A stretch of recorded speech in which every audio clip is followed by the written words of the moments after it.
Mesdames et messieurs, bonsoir. Alors, c'est la première vidéo tête-à-tête que je fais au Pérou. Comme vous pouvez voir, ici j'ai un studio hyper bien, avec tout le confort qu'il faut. Je suis actuellement assis par terre. Alors, quand j'ai voyagé de Lille à Ayacucho, j'ai quand même eu 30 heures de voyage. Et du coup, j'ai un peu noté tous les petits trucs auxquels j'avais pas pensé, ou auxquels j'ai pensé, ou auxquels mes parents ont pensé pour voyager, surtout quand on fait un grand voyage. Et du coup, je voulais faire une vidéo pour vous dire un peu, pour vous parler un peu des détails auxquels vous n'avez peut-être pas pensé quand vous voyagez. Ça tombe, vous allez tout savoir. C'est vraiment des petits trucs, hein. C'est pas sur les formalités, j'ai déjà fait une vidéo sur les formalités. C'est plus quand vous voyagez, vous faites un long courrier et que vous passez des jours dans l'avion ou dans les aéroports, les choses auxquelles il faut penser. Premièrement, alors ça c'est pas pour les longs courriers, c'est pour tout. Alors pour moi ça me paraît logique, mais quand je vois le nombre de gens qui le font, je me dis que c'est pas si logique que ça. Alors il y a deux situations. Quand vous attendez pour embarquer et qu'on vous appelle, qu'on appelle le vol, je ne sais pas combien, qu'on appelle votre vol, ne vous levez pas tout de suite parce qu'il va y avoir une queue énorme et vous allez rester debout hyper longtemps. Alors, je sais pas si c'est parce que je suis flemmarde, mais je trouve ça super logique. Parfois, ils appellent par siège, du siège 1 au siège 15, par exemple. Là, dans ce cas-là, si vous êtes entre 1 et 15, oui, il faut vous lever pour aller faire la queue. Mais s'ils appellent le vol en direction de Madrid, tout l'avion, il va avoir plus de la moitié des voyageurs qui vont se lever pour faire la queue.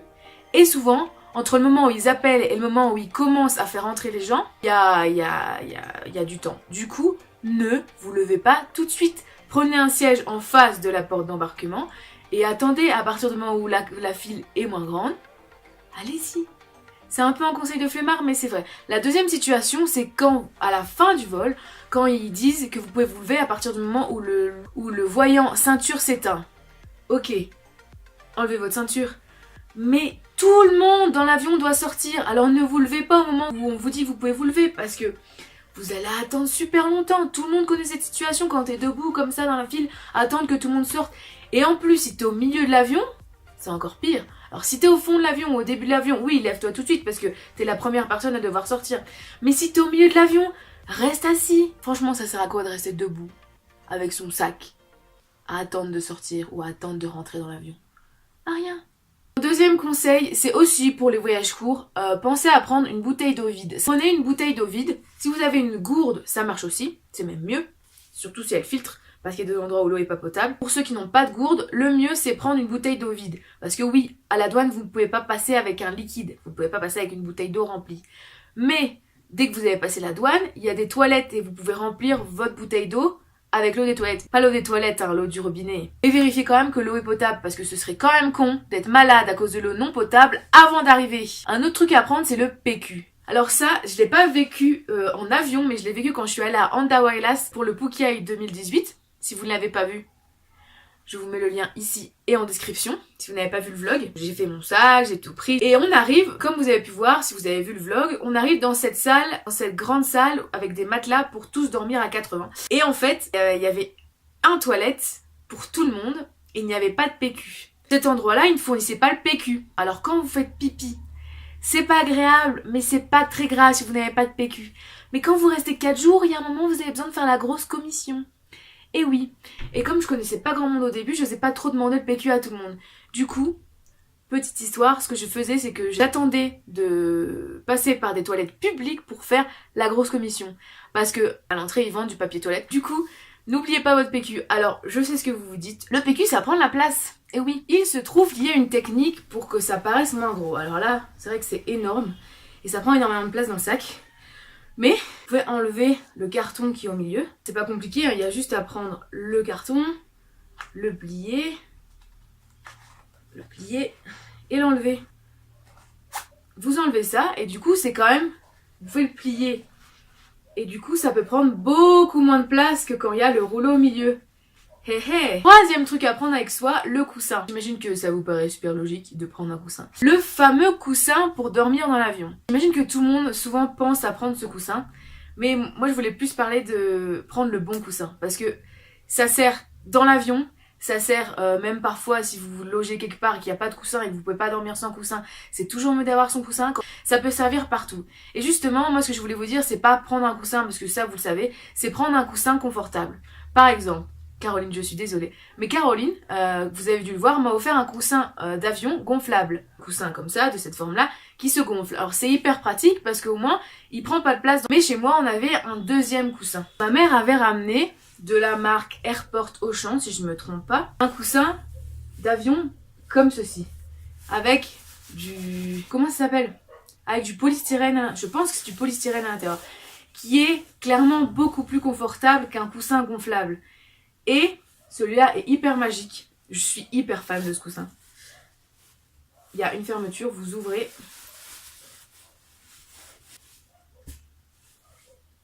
C'est un coussin normal. Et on peut dire ce qu'on veut, les coussins d'avion. Moi perso, je trouve ça pas du tout confortable. Je préfère largement cette forme. Une petite fenêtre, un petit sol. Très pratique. Et du coup, ce coussin-là, on a choisi entre le coussin gonflable qui n'est pas hyper confortable et ça, je voulais choisir ça d'office. Le problème c'est que ça prend beaucoup plus de place parce qu'il n'y a aucun moyen de le dégonfler. Ce que je vous conseille de faire, c'est d'acheter ou de trouver un petit mousqueton et vous le mettez à votre sac. Ça, vous l'accrochez à votre sac. À votre sac à main pour l'avoir dans l'avion. Vous l'accrochez à votre sac et comme ça, vous accrochez votre coussin au sac. Vous pouvez aussi faire ça avec votre kawaii. Si vous n'avez plus de place, vous devez voyager et que vous voulez absolument prendre votre poncho de pluie, pareil, vous l'accrochez à votre mousqueton. C'est ce que j'avais fait pour aller en Daouelas, encore une fois. Le conseil en contient deux en fait. De 1, prenez un coussin confortable parce que ça va énormément vous servir. Le deuxième conseil, achetez-vous ou trouvez-vous un mousqueton. Trouvez-vous un mousqueton tout simple, comme ça vous pouvez accrocher quelques trucs à votre sac avec ce petit mousqueton. Le prochain truc, ça c'est vraiment, je pense que tout le monde est au courant, je l'ai lu dans un bouquin. Mettez vos grosses chaussures aux pieds.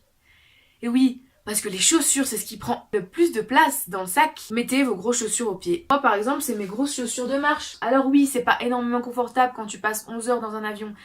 Mais entre nous, quand tu passes 11 heures dans un avion, tu as le droit d'enlever tes chaussures. Clairement, moi j'ai enlevé mes chaussures pendant les 11 heures dans l'avion, surtout si tu veux dormir. Sauf si tu pues des pieds. Là, évite d'enlever tes chaussures. Après, il y a des gens qui puent des pieds et qui enlèvent quand même leurs chaussures dans l'avion. D'ailleurs, vu que les chaussures prennent la place dans le sac, un conseil que ma mère m'a donné, vos chaussettes que vous allez prendre en voyage, vous les mettez dans vos chaussures, comme ça vous économisez de la place. Petit conseil de ma maman. Autre petit conseil, le fameux film plastique. Alors, vous l'avez sûrement déjà vu plein de fois dans les aéroports, il y a des gens qui proposent d'enrouler votre sac ou votre valise dans du film plastique. Je l'ai fait. À l'aéroport de Paris et ça a coûté 17 € si je me trompe pas à peu près. Alors il faut savoir que ça coûte cher parce qu'ils proposent aussi une assurance. Mais bon, quand vous partez en voyage, souvent vous avez déjà une assurance enfin, il vaut mieux que vous ayez une assurance pour vos bagages. Et du coup, ce que je vous conseille, si vous avez déjà une assurance pour vos bagages, c'est chez vous, vous avez du film plastique.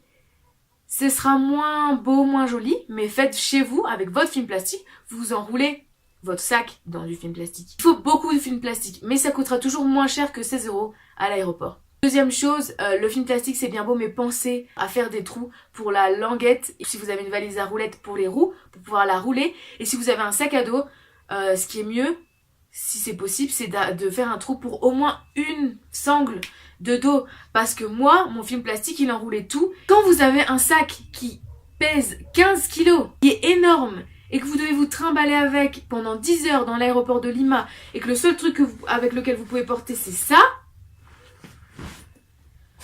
bon courage. Il y a des chariots pour vos valises et pour vos sacs, mais il se trouve qu'à Lima, je voulais aller à l'étage pour manger, et à l'étage, tu pouvais pas prendre les chariots. Alors moi, je vous donne ce conseil, mais moi personnellement, je l'ai jamais fait. C'est ma mère qui, quand on l'a fait à la machine, qui a dit on aurait pu le faire à la maison. Alors, ce qu'on va faire, c'est que faites-le la prochaine fois que vous partez en voyage et vous me dites ce que ça donne de le faire vous-même. Comme ça, on verra si c'était un conseil de merde ou pas. L'avant-dernier, tout le monde le sait. Je pense que tout le monde le sait et ça me paraît logique. Quand vous voyagez confortable. Quand vous faites 30 heures d'avion par exemple, vous mangez, vous dormez encore, vous regardez des films, vous vous reposez, vous lisez, bref, vous faites tout dans l'avion. Mettez votre jogging pour voyager, c'est quand même beaucoup plus confortable, vous passez énormément de temps dans l'avion, même dans l'aéroport si vous devez attendre longtemps pendant un transit, vraiment confortable. On s'en fout du style. Vous n'allez pas pécho dans un aéroport, enfin je pense pas. Il faut que ce soit aussi confortable qu'un pyjama parce que vous allez dormir dans l'avion. Et le dernier, prenez une petite culotte dans votre sac. Les filles, les garçons, prenez un slip ou un caleçon dans votre sac. Parce que quand vous passez plus de 24 heures, vous passez plus de 24 heures dans les mêmes habits. Oui. Et c'est un peu sale. Même si vous faites pas beaucoup d'efforts, à la fin de 24 heures d'avion ou de transit dans les aéroports, vous êtes sale. Bien sûr, vous n'allez pas prendre un rechange entier d'habits, mais au moins prenez une petite culotte. Aussi pour vous sentir encore plus propre, pensez à prendre vos lingettes intimes. Et oui, on en revient à ça, les fameuses lingettes intimes. Mais, dernière chose que moi j'ai oublié et que j'aurais vraiment voulu avoir, votre brosse à dents et votre dentifrice, prenez-le dans votre sac à main. Oui, parce que moi j'avais mis dans ma trousse de toilette, dans le sac qui était en soute. Du coup, j'avais pas de brosse à dents. Et je me suis pas lavé les dents pendant 30 heures. Et je peux vous dire que quand vous faites 30 heures d'avion, vous avez envie de vous laver les dents. Du coup, quand vous voyagez plus de 24 heures, une petite culotte ou un caleçon, une brosse à dents et du dentifrice. Et les lingettes, pouvoir se nettoyer. J'espère que cette vidéo vous a plu. On se retrouve la semaine prochaine pour un reportage. Normalement, ce sera un reportage sur la politique au Pérou. Parce que je ne sais pas si vous êtes au courant, mais le président du Pérou a démissionné parce qu'il était accusé de corruption. J'espère le sortir à l'heure parce que là, depuis que je suis partie à Andahuaylas, tout est retardé. J'essaye de publier une vidéo tous les dimanches à 20 h pour vous. Le problème, c'est que 1. J'ai une vie sociale, du coup parfois c'est compliqué. 2. J'ai un travail la semaine et du coup c'est aussi compliqué. Aussi le problème, c'est que il y a un décalage horaire, la connexion internet est pourrie ici. Et en plus maintenant il y a 7 heures de décalage parce que la France vient de passer en heure d'été et ici on change pas d'heure. Du coup il y a 7 heures de décalage maintenant. Ça veut dire que maintenant il va falloir que je publie à 13 h tous les dimanches. Du coup voilà, j'essaye. Déjà à la base je suis une personne qui a un peu du mal avec les horaires, avec être régulière tout ça. Mais alors là c'est encore plus compliqué ici. Du coup, veuillez m'excuser. Je voulais remercier toutes les personnes qui me suivent, hormis ma famille qui me suit et m'ont toujours soutenu déjà, eux je voulais les remercier. Et je voulais aussi remercier tous les gens qui me suivent. Je voulais aussi remercier Aline qui est la seule personne qui commente les vidéos la plupart du temps. Et Aline qui m'a toujours soutenue parce que c'est elle qui m'a donné l'envie de faire mes vlogs. Kaotar qui à chaque fois me dit j'attends ta vidéo le dimanche et quand j'en ai pas je me fais presque engueuler parce qu'il n'y en a pas. Et toutes les autres personnes qui me suivent sur ma page Facebook, qui me suivent sur YouTube, qui à chaque fois me font des feedbacks, qui me disent ce qui va et ce qui va pas.